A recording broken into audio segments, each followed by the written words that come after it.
my gosh, my phone is gonna die.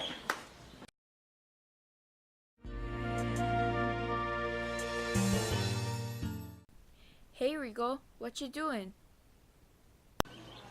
I'm just plugging my cell phone into this non-wind energy source. Why would you do that? Because it's more convenient, like McDonald's versus Safeway. Well, Rigo. Here's what I have to say. I must show you the way of the wind. Wind is a renewable energy source because the wind blows as long as the sun shines.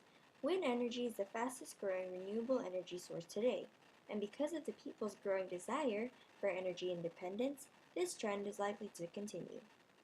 Wind energy is mainly used to generate electricity, and today we use electricity for almost everything. Like old-fashioned windmills, today's wind machines use blades to collect the wind's kinetic energy. The wind flows over the blades, causing them to turn. The blades are connected to a drive shaft that turns an electric generator to produce electricity.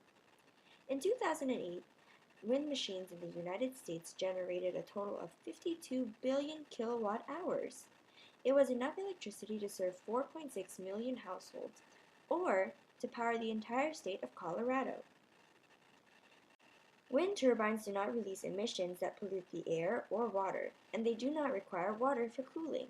They may also reduce the amount of electricity generated from fossil fuels, therefore reducing the amount of air pollution, carbon dioxide emissions, and water use of the fossil fuel power plants. The major waste products of wind energy are those from manufacturing, transportation, installation, maintenance, removal, and disposal of equipment. Wind energy does not directly create any waste products like other energy sources such as fossil fuels. Majority of the waste created is carbon dioxide and different chemicals released in very small amounts in comparison with other energy producers. Wind energy can be found all over the world, like Sweden, Hawaii, Canada, Spain, Great Britain, Denmark, Germany, and India. Wind turbines can be found on mountains like the ones on Maui, lowland plains, flat or widely open areas, valleys that display wind tunneling, and most likely in extremely windy areas.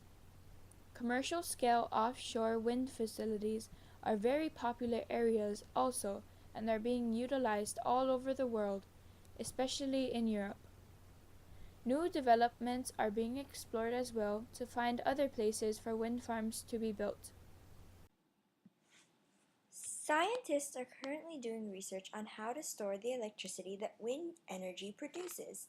Wind energy is currently not as reliable as other sources because of the variation in wind speeds in certain areas at certain times of day or year. As soon as this setback is resolved, wind energy will become the most reliable source of energy. Here are some facts on wind energy. In 2008, wind machines in the United States generated a total of 52 billion kilowatt hours. Wind speed increases with altitude. The top 5 wind power producing states with the most wind production were Texas, Iowa, California, Minnesota, and Washington. Denmark ranks ninth in the world in wind power capacity, but generates about 20% of its electricity from the wind. The world's largest wind farm, the Horse Hollow Wind Energy Center in Texas, has 421 wind turbines that generate enough energy to power 220,000 homes per year. Also, wind energy propelled boats along the Nile River as early as 5000 BC. There are also some disadvantages to having wind power. One, they're very expensive. The cost for a commercial scale wind turbine in 2007 ranged from 1.2 million to 2.6 million per turbine installed. Also, a 10 kilowatt machine, the size needed to power an average home, might cost $35,000 to $50,000. Also, wind is an unreliable factor that always varies and is rarely stable. There is also no technology yet developed to store extra energy produced by wind turbines. The environmental impact is that turbines are a threat to native birds and migrating species. There is also a bit of noise pollution, about the sound of a small jet engine. However, there are many advantages to having wind energy. It can produce anywhere from 40 to 90% of homes' electricity, and it's also a great way to generate energy in remote areas. Offshore wind farms can also provide artificial reefs and contribute to population growth of fish species in areas of decreased reefs. In the US, a 30% federal tax credit of the installation cost is available for windmills installed in homes. So, Regal, do you think I did a good job of showing you the way of the wind? Totally. You can thank me, the mysterious girl in the weird looking clothes. And I hope you learned a little something about wind energy too.